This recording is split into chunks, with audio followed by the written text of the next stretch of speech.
عزو السلام تناطق بالفون ونابض مكتاتو كوب زغركم تعزبتنا كمي تمسيون لوم سنبش شمون تلكاتي ساعة شعاتة مش استرالو هاقراون زياتات حيزلكم قريبا لغم نمكتالكم بغور زعدم صادكم تصنح ميكايل حرقو فلما قبك أنتو تاتو افلم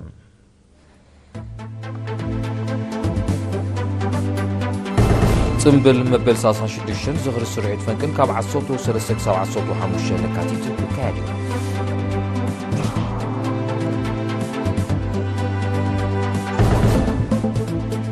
أب ممحدار الكبابي عدر عدا حدث نايم ببعطا بيت تمرتين مهنات سراح تجنبه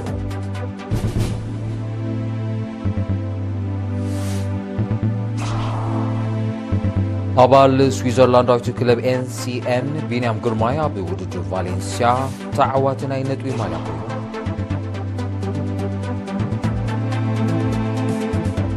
أب زيناتات وطعي برزدنت سوماليا إسرائيل أب سومالي لاند وتهدروا معسكر هناك تزلوا مدى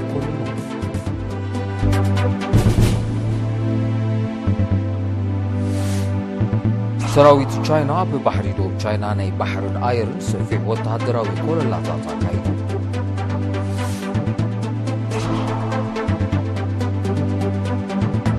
تنزانيا وغاندان كل تاوزن جنان زوبا متحبارن معزاز كسرحا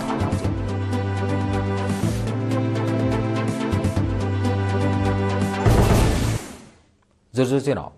أبشن شعاتي متن تسعان كاب شمون تكساب عصرت لكاتي زدت خيرن محرار كتما باتع زبسرن تاريخاو سرعيت فنكلت بالمبس حسن شديشن عمتو كاب عصوتو سلسكسا عصوتو حمش لكاتي ككاديوم وكيل رينا دمسات صقاين زدالو زيناو تصبصا بللتهب تماريام كتقربيا وقعوي تنبل مبس 36 زخر السرحيت فنكل كيا فنكل نولودتات بزبل تيما كاب 13 كساب 15 لكاتيت ككعيدم عدو ومبر أوها هاديش ما قلب على زواسمينا وكيح بحري ويزرو زينب عمر نئرنا أبزهاب التحابريتا مبس 36 زخر السرحيت فنكل نمت تنبال أخل مدلات كم التكبره قال مدبا دما دورو كم التجمره قليتا بمسارة حبريتا كم أكل مدبات تنبل مس همامة أب ومهوهات استودبك أن من إسيا زواسمينا وكيح بحري كاب 20 شمونتن كساب 30 حدن طري كمون هزبي سراويتن سراحتنياتات المنجستي تساتفو نتفتات طريت كتما ب 30 حدن طري كسلاسل كله بزبان هاجراو فيدريشن استودب وددرات كعسى اجرن بشكلتان دما يكايدالو كاب علت 10 سلسته كساب علت 10 حمشته اتوقعوا تنبل زجمرلو ጊዜዩ ከመደብ ግን አቀድምና ጀማሚርና ለና ውሽቲ ዞባና በዕለት 28 ወርዓ ክሳብ ዕለት 30 ሓደን ካብ ሙሉእ ዞባ ካብ 9 ንኡሳን ዞባታት ክሳብ ኣስታት 450 ዝኾኑ መንእስያት ቅነ መንእስያት ዞባ ቀኒ ነይሩ ካልእ ለን ዘመን መደባትና بسبورتي بزوبا درجة يكون بحجراو فدريشنات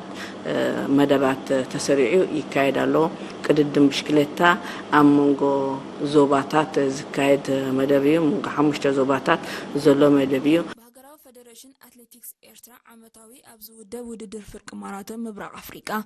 لو معمد اتليتات حمشتا هاجرات مالت ايرترا دبوب السودان أوغندا تنزانيا كينيا كساتفو مخانوم زحابرت ويزرو زينب أمونغو شدشة زواتات زكايد قطمات كعسو أجري قماقم بحري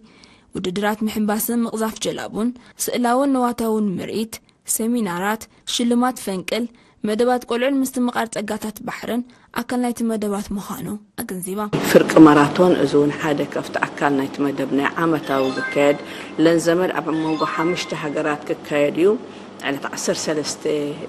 على زعما دبزيا كايرترا كينيا اوغندا تنزانيا دبوب السودان حمشت حجرات كايديو ماس سبورت خاب زوبا توديبو ومدلوات يقبرلو ناي محباس مدباتون حدا اكل نايتي مدبناي مغزاف جلابون ازي اب سبورتي تتحيز زلو مدباتيو كالي مدب اكزيبيشن الله وشت باصع زلوات كالات منغستن حيلتات كل خال عامتاو نغبرو ازون غبو مدلاوات صاف مدلاوات تصافيفو درو ام جمار غصنا ينا زلنا مستمقار صغاتات بحري ازون حدا كم اكل مدبنا خوينو درو جميري زلز مدبون اس كوشت باصع نبدسيسات ناي مبعاز بورتعاواغا زون حدا أكل نايت مدب كينو درو تجميرو يسرح له زلوا شلمات فنقلوم تمساسلة حدا خفت مدب كنا سلست عام زجمرنا كسر حقي سقوط خيز الله مدبيا أما نسياتنا حفشة وفلتة زانتات حتصير زانتا قطمتات مسؤول تمساسلة لازا قلعو منذكره زيكازي سنتواوي مسانا دوتات ባህላዊ ምርኢት ጎደናታት ባዛር ከመውዳሳትን ካልእን መደባት ከምዘሎ አብሪሃ ናብ ካል ዜና ፍንሰግሩ ኣብ ዞባ ማእከል ዞባ ጋላ ነፍሒ ነበርቲ ምምሕዳር ከባቢ ዓድር ዓዳ ዝጸንሖም ናይ ራሕቂ ጸገም ንምፍታሕ ገንዘቦምን ግልበቶምን ኣዋሂዶም 7 ክፍልታት ዘጠቓለለ ህንጻ ንምስራሕ ተበጊሶም ነቲ ስራሕ ዝከታተል ዘሎ ጆሜትራ ተስፋ ማርያም ተወልደ ኣብ ዝሃቦ ሓበሬታ እታ ቤት ትምህርቲ 5 መምሃሪ ክፍልታትን 2 ቤት ጽሕፈትን ከምኡውን مئتي فيستو زحز باسكا كسرن عين مدرن كم تتقالل بمحبار بروجكتات عدهالو نزقبرلو من واتاو حاجزا مسكينو أقدم زنبرت بيت مرتي سوس عامت زقبرتن كاب عدي راح زنبران سلزغونت نزل سقم زن مفتاح توقسو كم زوسدو عم حدارتي من حدار كبابي أتو بخرو قبر دنقل حبيرو حلفيت أقول تمرتين وزوبا قلان فحي وريتام حلفي أقول تمرتين وزوبا قلان فحي ممر داني سولومون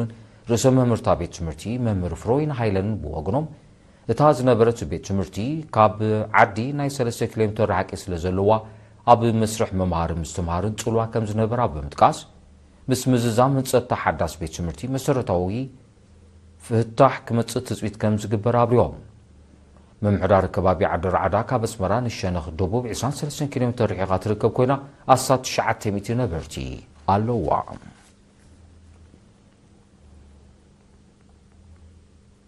ኣብ ዞባ ማእከል ቁጽሪ ወለንታውን ለገስ ደም በምዕባይ ቀረብ ደም ንምስሳን ባህላይነት ሃገራዊ ባንክ ደምን ማሕበር ወለንታውን ለገስ ደምን ኣብ ዝካየድ ዘሎ ጻዕሪ ትካላት ዝምስከን ኣበርክቶ ይገብራ ከም ዘለዋ ተገሊጾም ኣብ ሃገራዊ ባንክ ደም ሓላፊ ኣገልግሎት ልክስ ደም ኣቶ መሓር አብርሃም ነዚ ዝገለጸ ኣባላት ሃገራዊ ሞገስ ሆስፒታል ኦሮታ ኩባንያ ህንጻ ሰገንን ትካል ወታደራዊ ስፌት ክዳውንቲ ኣስመራ ካብ 2 ክሳብ 7 ለካቲት ወለንቶም ደም ኣብ ዝለገሰሉ እዋን እዩ ኣብ ተስተጠቕሰ ዕለታት ኣባላት ሃገራዊ ሞገስ ሆስፒታል ኦሮታ 34 ኣባላት ኩባንያ ህንጻ ሰገን 55 ኣባላት ትካል ወታደራዊ ስፌት ክዳውንቲ ኣስመራ ድማ 140 ብድምር 229 ከረጺት ደም ለጊሶም ኣባል ሃገራዊ ማሕበር ወለንታውን ለገስ ደም ኣቶ ያሲን ዓብደላ ቦጎኑ ሳላቲ ምስኩልን ትካላት መንግስትን ካልኦት መሻርክትን ተዋሂድካ ዝሰራሰል ንጥፈታት ቁጽሪ ወለንታውን ለገስ ደም እናወሰኸ ይመጽእ ከም ዘሎ ኣረዲዮም ሓላፊ ፍርያት ትካል ስፌት ወታደራዊ ክዳውንቲ ኣስመራ ኮሎኔል ባዩ ዘመንፈስ ቦጎኑ እቲ ትካል ዕላማታት ሃገራዊ ባንክ ደም ማሕበር ወለንታውን ለገስ ደም ንምስማር ኣብ ዓመታዊ መደብ ስርሑ ሰሪዑ ይነጥፍ ከም ዘሎ ገሊጾም ለገስ ነሪና ኣብ ዝሃቦ ሓበሬታ ከምዚ ዝበለ ህይወት ንምድሓን ዝካየድ ወለንታዊ መደብ ምስታፎም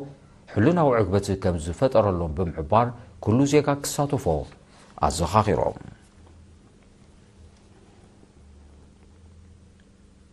ሃገራዊ ማሕበር ጾማን ኤርትራ ጨንፈር ዞባ ደቡባዊ ቀይሕ ባሕሪ ንሰለስተ ኣዋርሕ ብቋንቋ ምልክት ከሰልጥኖም ጽንሐ ካብ ዝተፈላለያ ትካላት ዝተዋጹ 46 ሰራሕተኛታት ብ6 ለካቲት ኣብ ዓሰብ ኣመሪቖም ዕላማት ስልጠና ብወሃብቲ ኣገልግሎት ትካላት ንጾማን ዘጋጥም ናይ ምርዳእ ጸገም ንምፍታሕን ዝተማልአ ኣገልግሎት ዝረኽብሉ ባይታ ንምጥጣሕን ከም ዝኾነ ሓላፊ ጨንፈር ዕዮን ማሕበራዊ ድሕነትን ዞባ ደቡባዊ ቀይሕ ባሕሪ ኣቶ ዮሴፍ ፍሳሐ ገሊጾም ሓላፊ ሃገራዊ ማሕበር ጾማን ኤርትራ ጨንፈር ዞባ ደቡባዊ ቀይሕ ባሕሪ ኣቶ ቃላ ወልደ ማርያም ብጊድዩ ብደረጃ ጨንፈር እቲ ስልጠና ንካልኣይ ግዜ ከም ተኻየደ ብምጥቃስ ኣካል ናይቲ ንጹሙማን ካብ ተነጽሎ ንምንጋፍ ዝካየድ ጻዕሪ ከም ዝኾነ ኣብርዩ ኣቦ ወንበር ሃገራዊ ማሕበር ጾማን ኤርትራ ኣቶ ወልደ ሚካኤል ስእለ ድማ ማሕበር ካብ ዝምስረት 4000 ኣባላት ተጠርኒፉ ከም ዘሎ ብምጥቃስ ዛጊድ ዘይተጠርነፉ ስለ ዘሎ ግዳ ስድራ ቤታትን ኮምን መሪሕ ተራ ክጻወቱ ተላቢዮም ኣብ ዞባ ደቡባዊ ቀይሕ ባሕሪ ኣብ ዝሓለፈ ዓመት ተመሳሳሊ ስልጠና ን50 ዜጋታት ተዋሂቡ ምንባሩ ዝዝከር እዩ ዜና ስፖርት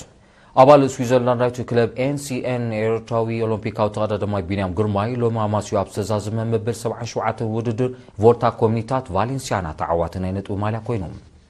ኣብዚ ን5 መድረኻት ዝቐጸለ ውድድር ቢንያም ኣብታ ቀዳሚት መድረኽ ብዘደንቕ ብቕዓት ቀዳማይ ከም ዝወፅእ ዝዝከር ኮይኑ ብዘዋህለሎ 37 ነጥቢ ነዚ ዓወት ብምብቃዕ ናብ ፖድዮም ደይቦም ኣብዚ ውድድር ብግዜ ቀዳማይ ኮይኑ ዝተዓወተ ኣብ ሳልሳይ መድረኽ ብጫ ማልያ ካብ ቢንያም ዝተረከበ ቤልጂማዊ ኣባል ክለብ ሬድ ቡል ቦራ ሬምኮ ኤቨኖፖሊ እዚ ከምዚ ኢሉ እንከሎ ሎሚ ካልኣይ መድረኹ ኣብ ዝቐፀለ ዙር ዖማን ኤርትራውያን ተቐዳደምቲ ደሚቖም ውዒሎም ኣብዚ 191.4 ኪሎ ሜትር ዝሸፈነ መድረኽ ኣባል ክለብ ኣስታና ሄኖክ ሙሉ ብርሃን ካልኣይ ኣባል ክለብ ሙቪስታር ናትናኤል ተስፋጽዮን ሻርሻይ ኣባል ክለብ ቦርጎስ ኦሎምፒካዊ መርሃዊ ቅዱስ ድማ መበል 33 ተርታታት ወፂኦም ዙር ዖማን ንሓሙሽተ መድረኻት ዝቕፅል እዩ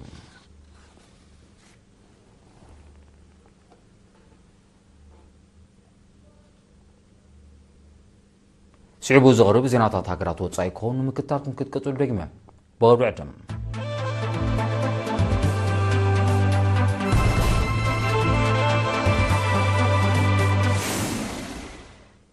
ዜናው መሰናዶ ኤርቲቪ ናቐፅሎ ዝغርኩም ተዓዘብቲ ስለምክትታልኩም ማዘይ መስግን ዜና ወፃኢ እዩ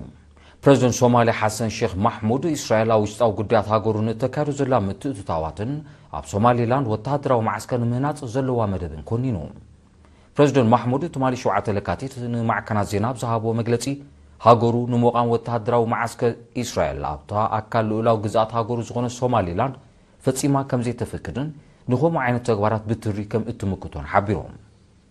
እቲ ክህነፅ ተሓሲቡ ዘሎ ማዕስከር እስራኤል ንጎረባብቲ ሃገራት ንምጥቃዕ ከም መበገሲ ክውዕል ከም ዝኽእልን ንፀጥታ ቀይሕ ባሕሪ ኣብ ሓደጋ ዝእቱ ምዃኑን እቲ ፕሬዝደንት ብተወሳኺ ኣጠንቂቖም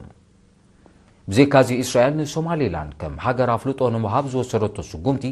ዘይሕጋውን ዘይሓላፍነታውን ከምኡውን ዞባዊ ዘይምርጋዝ ዘጋድድን ንሃገራዊ ስርዓት ዘዳኽምን ከም ዝኾነ ገንዚቦ እስራኤል ንሃገራዊ ተፈላጥነት ዘይረኸበት ሶማሊላንድ ከም ሃገር ቦግዒ ኣፍልጦ ዝሃበት ናይ ፈለማ ሃገር እያ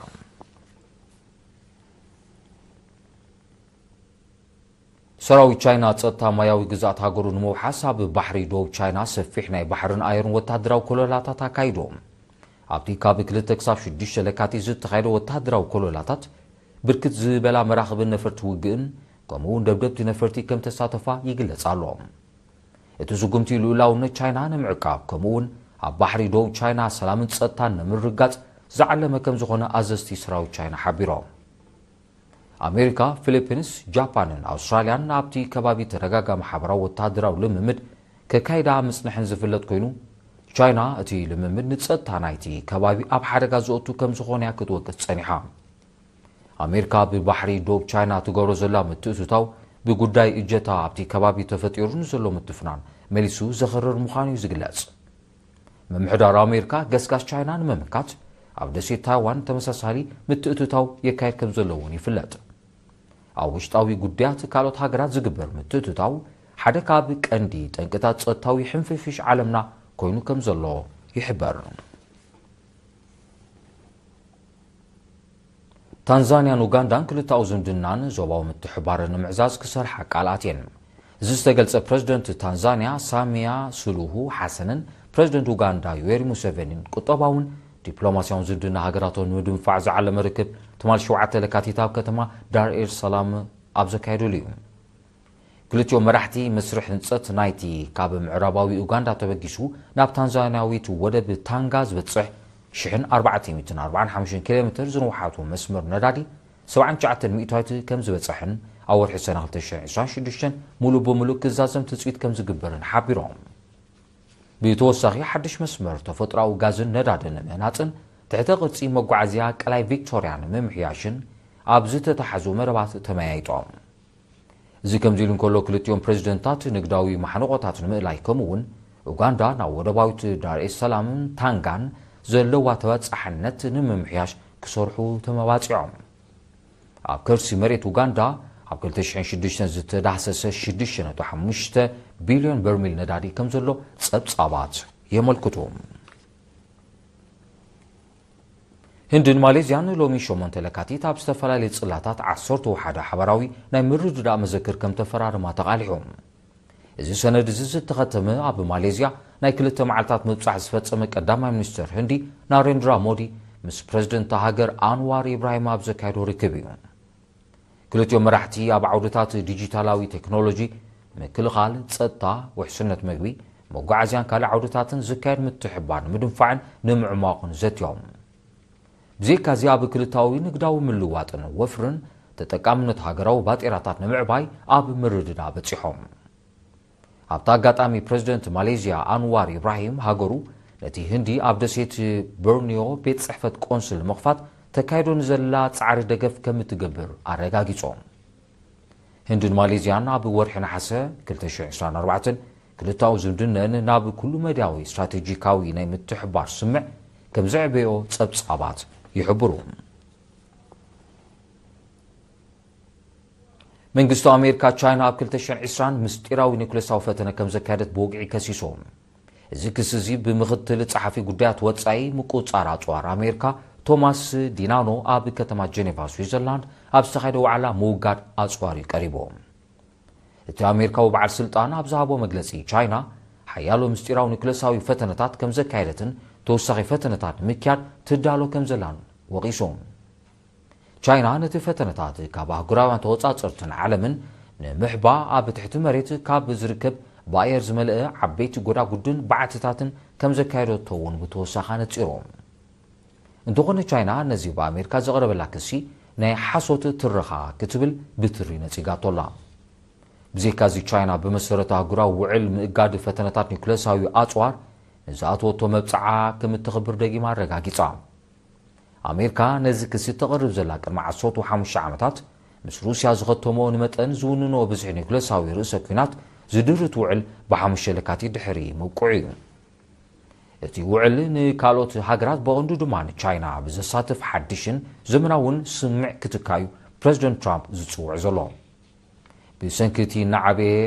ይመጽእ ኣሎ ዝብሎ መረባት ምዕባልን ፈተነታትን ኒኩሌሳዊ ኣጽዋር ሩስያን ቻይናን ፕሬዚደንት ትራምፕ ድሕሪ 33 ዓመታት ንፈለማ እዋን ፈተነታት ኒኩሌሳዊ ኣጽዋር ዳግማይ ክጅምር ኣብ ወርሒ ጥቅምቲ 2025 ንቤት ጽሕፈት ምክልኻል ትእዛዝ ከም ዝሃበ ዝዝከር እዩ ኣሜሪካ ቻይናን ሩስያን ኣብ 1996 ኒኩሌሳዊ ፈተነታት ደው ንምባል ዝዓለመ ስምምዕ ከም ዝኸተማ ዝሕብሩ ጸብጻባት ኣሜሪካ ኣብ 1992 ቻይናን ፈረንሳን ኣብ 1996 ሕብሪ ሶቪየት ድማ ኣብ 1990 ንመወዳእታ ግዜ ፈተነ ኒኩሌሳዊ ኣጽዋር ከም ዘካየዳ ጸብጻባት ይሕብሩ ፕሬዚደንት ዶናልድ ትራምፕ ኣብ ልዕሊ እታው ፍርያት ህንዲ ወሲንዎ ጸንሐ 25 ሚእታዊ ተወሳኺ ቀረጽ ንምእላይ ብ6 ለካቲት ናይ ፈጻሚ ኣካል ትእዛዝ ከቲሞም እቲ ካብ ትማሊ 7 ለካቲት ተግባራዊ ዝኸውን ስጉምቲ ኣካል ናይቲ ክልቲአን ሃገራት ኣብ ዝሓለፈ ቀረባ መዓልታት ዝበጽሖ ሓድሽ ንግዳዊ ስምዕ እዩ በዚ መሰረት ኣሜሪካ ኣብ ልዕሊ እታው ፍርያት ህንዲ ከተኽፍሎ ጸንሐት ናይ 50 ሚእታዊ ተወሳኺ ቀረጽ ናብ 18 ሚእታዊት ጎዲሉ ኣሎ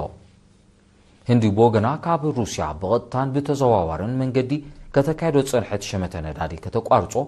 ከምኡውን ኣብ ውሽጢ 5 ዓመት $500 ቢልዮን ዝግመት ነዳዲ ጋዝን ነፈርትን ዝርከቦ ፍርያት ኣሜሪካ ክትገዝእ ቃላት ያላ መምሕዳር ፕሬዚደንት ትራምፕ ኣብ ወርሒ ነሓሰ 2025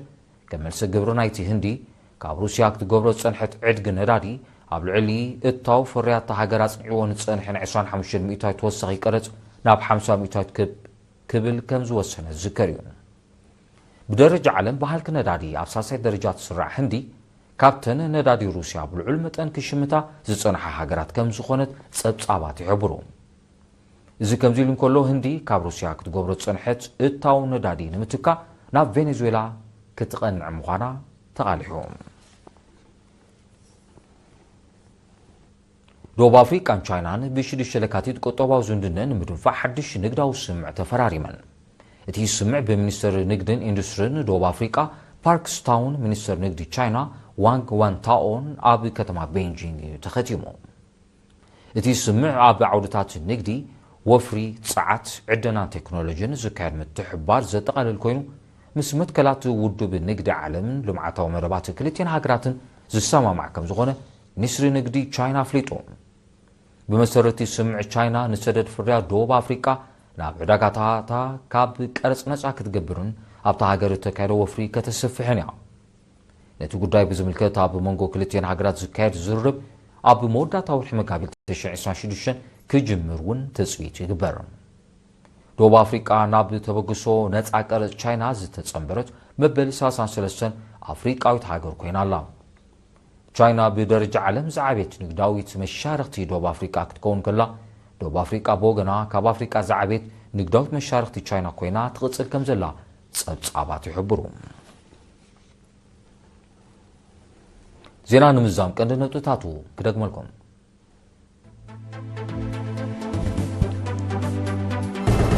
ጽምብል መበል 36 ዝኽሪ ስርዒት ፍንቅል ካብ 13 ክሳብ 15 ለካቲት ክካየድ እዩ።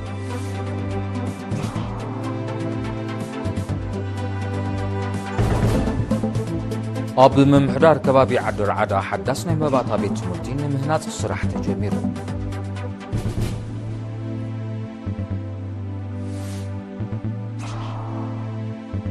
ኣባል ስዊዘርላንዳዊት ክለብ ኤንሲኤን ቢንያም ግርማይ ኣብ ውድድር ቫሌንሲያ ተዓዋቲ ናይ ነጥቢ ማልያ ኮይኑ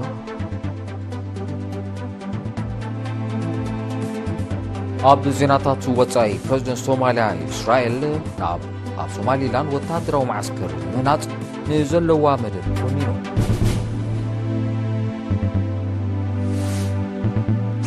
ሰራዊት ቻይና ብባሕሪ ደቡብ ቻይና ናይ ባሕርን ኣየርን ሰፊሕ ወታደራዊ ኮላላታት ኣካይዱ።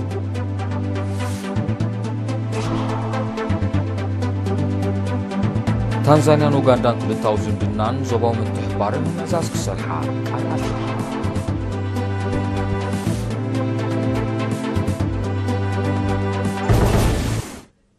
ዝኸበርኩም ተዓዘብትሎም ሸስተዳሎ ዜናዊ መሰናዶ ኣብዚ ፍጸም ስለምክታልኩም ኣዝየ መስግን ቡያ ስዒባ ተቕርብ መደብያ ክትከውን ብወገነ ግን ሰላም